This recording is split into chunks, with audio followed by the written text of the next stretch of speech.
Hello everyone, welcome back to my channel. मैं इस video में बात करूंगी एक्सपेक्टेड कट ऑफ आपकी कितनी जाने वाली है। तो फर्स्ट मैं बात करती हूँ कि पेपर कैसा था। तो जैसा कि कल एग्ज़ाम हो चुकी है तो आप लोगों को पता चल गई होगी कि क्वेश्चन का लेवल कैसा था।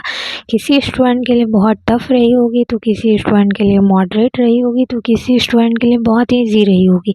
ये आपके प्रिपरेशन पे बेस्ड है। जैसी भी आपकी प्रिपरेशन रही होगी आपको वैसा लगा होगा। बट ओवरऑल मैं बताऊँ तो पेपर फिज़िक्स का इजी टू मॉडरेट था, केमिस्ट्री का फिज़िकल केमिस्ट्री में थोड़ा लेंदी था, इनऑर्गेनिक में इजी था और ऑर्गेनिक में भी इजी था। और बायो की बात करूँ तो ओवरऑल क्वेश्चन बहुत इजी था, स्लाइटली थोड़ा लेंदी था due to statement and sequence base and match of the following. But overall paper बहुत ईजी था, क्योंकि अगर आप एनसीईआरटी भी कर गए होगे तो आप अच्छा स्कोर कर पाओगे। तो मैं इस वीडियो में प्रीवियस ईयर से रिलेटेड कंपेयर कर मैं इस ईयर की expected cut off all India की बताऊंगी। तो चलिए इस वीडियो में कंटिन्यू रहिए। तो फर्स्ट मैं बताती हूँ नीट 2022 में कट ऑफ कितनी गई थी। जनरल कैटेगरी की 22,706 रैंक पर 596 मार्क्स पर अलॉट हुई थी। ओबीसी कैटेगरी में 22,721 पर 596 मार्क्स पर अलॉट हुई थी। ईडब्ल्यूएस कैटेगरी में 595 मार्क्स पर अलॉट हुई थी और एससी कैटेगरी में 454 मार्क्स पर अलॉट हुई थी और एसटी कैटेगरी में 423 मार्क्स पर अलॉट हुई थी। और आप इस वीडियो में देख सकते हैं कि रैंक कितनी गई, क्योंकि कट ऑफ रैंक पर डिपेंड करता है कि आपकी रैंक कितनी है और उस रैंक पर कितने मार्क्स है, तो उस पर डिपेंड करती है। तो 22 में इतनी कट ऑफ गई। और मैं नेक्स्ट बात करती हूँ कि नीट यूजी 2023 में कट ऑफ कितनी गई। और नेक्स्ट मैं नीट यूजी 2023 की बात करूँ तो लास्ट राउंड की कट ऑफ जनरल कैटेगरी में 610 मार्क्स पर अलॉट हुई थी और ओबीसी कैटेगरी में भी 610 मार्क्स पर अलॉट हुई थी और ईडब्ल्यूएस कैटेगरी में 607 मार्क्स पर अलॉट हुई थी और एससी कैटेगरी में 480 मार्क्स पर अलॉट हुई थी और एसटी कैटेगरी में 445 मार्क्स पर अलॉट हुई थी। और आप इस स्क्रीन पर देख सकते हो कि आपकी रैंक कितनी थी इतने मार्क्स पर, तो इसी अकॉर्डिंग आपकी कट ऑफ भी रहेगी। तो मैं नेक्स्ट बात करती हूँ नीट यूजी 2024 में कितनी गई थी।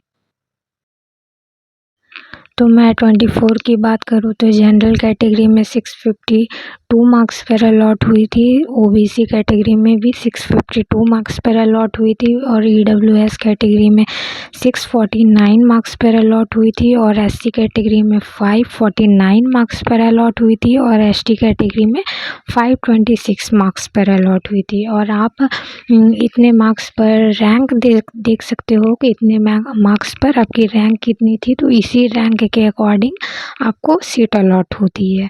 तो मैं नेक्स्ट बात करती हूँ 2025 में आपकी कट ऑफ कितनी गई थी।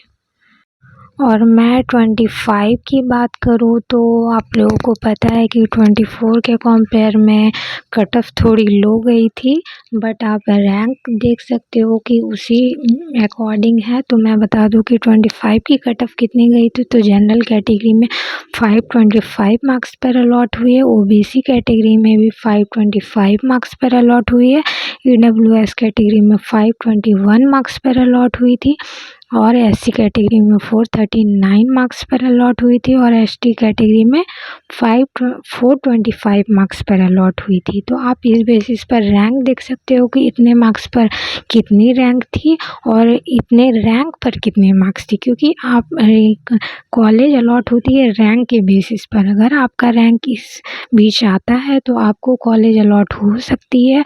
तो मैं अब नेक्स्ट बात करती हूँ कि 2026 में आपकी कट ऑफ कितनी रहने वाली है इससे के कंपेयर में, और वो एक्सपेक्टेड रहेगा कि आपका अगर इस बीच रैंक आता है तो आप सेफ जोन में रहोगे, आपको कॉलेज अलॉट हो सकती है। तो मैं 26 की बात करूँ तो आपकी मार्क्स अगर 610 टू 620 के बीच है तो आपको कॉलेज अलॉट हो सकती है अगर आप जनरल कैटेगरी से हो। और अगर आप ओबीसी कैटेगरी से हो तो और अगर आपकी मार्क्स 610 से 620 तक आती है तो आप सेफ जोन में हो, आपको कॉलेज अलॉट हो सकती है। अगर आप ईडब्ल्यूएस कैटेगरी से हो तो अगर आपकी मार्क्स 608 टू 615 तक है तो आप सेफ जोन हो, आपको कॉलेज अलॉट हो सकती है। और एससी कैटेगरी में अगर 1.42 टू 1.47 लाख रैंक रहती है और आपकी मार्क्स 550 टू 565 रहती है तो आपको कॉलेज अलॉट हो सकती है। अगर आप एसटी कैटेगरी से हो और अगर आपकी रैंक 1.68 टू 1.72 लाख तक रहती है और आपका मार्क्स 540 टू 555 तक रहता है तो आपको कॉलेज अलॉट हो सकती है, आप सेफ जोन में हो।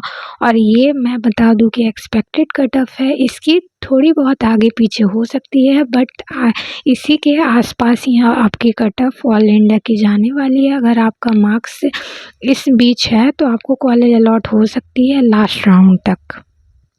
तो चलिए इस वीडियो में यहीं तक, और ऐसे ही इन्फॉर्मेटिव वीडियो पर बने रहने के लिए इस चैनल को सब्सक्राइब कर लें, क्योंकि मैं इस चैनल पर आगे भी काउंसलिंग से रिलेटेड मैं वीडियो अपलोड करते रहूँगी। तो आप अप टू डेट रहने के लिए इस चैनल को सब्सक्राइब कर लें। अगर आपको कोई हेल्प चाहिए हो तो आप कमेंट सेक्शन में कमेंट कर पूछ सकते हैं।